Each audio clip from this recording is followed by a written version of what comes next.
السلام علیکم دوستو، آج ہم آپ کو بتائیں گے یہودی کی گواہی۔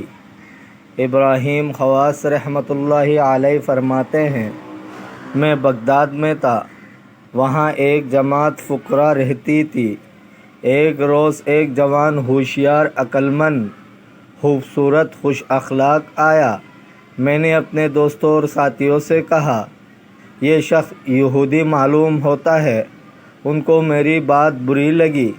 میں باہر آیا تو وہ جوان بھی باہر گیا، لیکن پھر اندر ہی چلا گیا اور ان میرے ساتھیوں سے پوچھا کہ یہ بڑے صاحب تم سے کیا کہتے تھے؟ انہوں نے اس کو بتانے سے دریغ کیا، لیکن جب اس نے اصرار کے ساتھ پوچھا تو انہوں نے کہہ دیا کہ یہ شیخ تجھ کو یہودی بتاتے تھے۔ ابراہیم کہتے ہیں، اسی وقت وہ میرے آگے آ پڑا اور مسلمان ہو گیا۔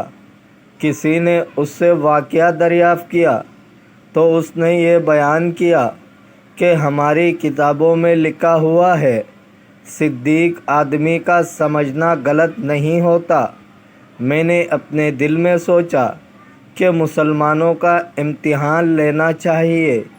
میں نے غور کیا تو دل نے کہا، اگر ان میں کوئی صدیق آدمی ہوگا تو اس گروہ میں کوئی نہ کوئی ضرور ہوگا، کیونکہ یہ لوگ ماں سوا اللہ کے ترک کے قائل ہیں۔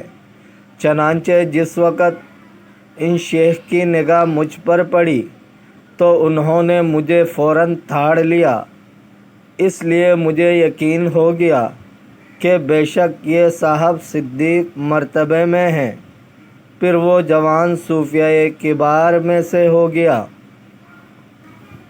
ابو العباس رحمۃ اللہ علیہ بن مسروق کہتے ہیں کہ ہمارے پاس ایک بوڑھا آدمی آیا کرتا تھا اور اپنی اس حالت میں بہت خوش طبعی کے ساتھ شیریں باتیں کرتا اور خود ہی ہم سے کہہ دیتا تھا کہ میرے متعلق جیسا تمہارا خیال ہو مجھ سے کہہ دینا۔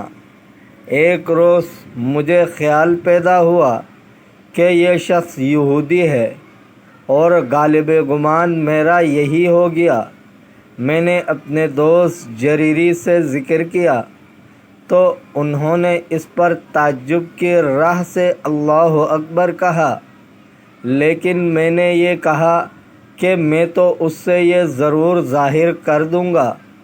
چنانچہ میں نے تمہید کے طور پر اول میں نے اس سے یہ کہا کہ تم نے ہم سے خود یہ کہہ رکھا ہے کہ میرے متعلق جیسا تمہارے دلوں میں خیال پیدا ہو تم مجھ پر ظاہر کر دینا، اس لیے میں کہتا ہوں کہ تم میرے خیال میں یہودی ہو۔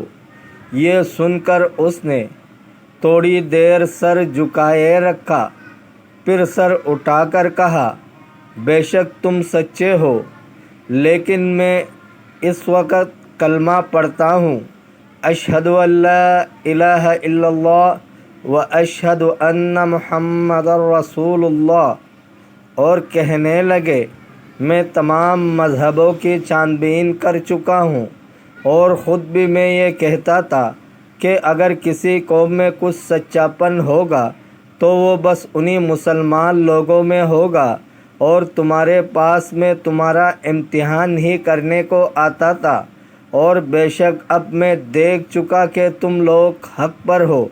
پھر وہ اچانک خاصا مسلمان ہو گیا۔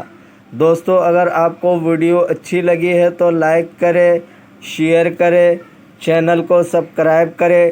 اپنے بہت سارے خیال رکھیے گا۔ ملتے ہیں اگلے ویڈیو میں۔ اللہ حافظ۔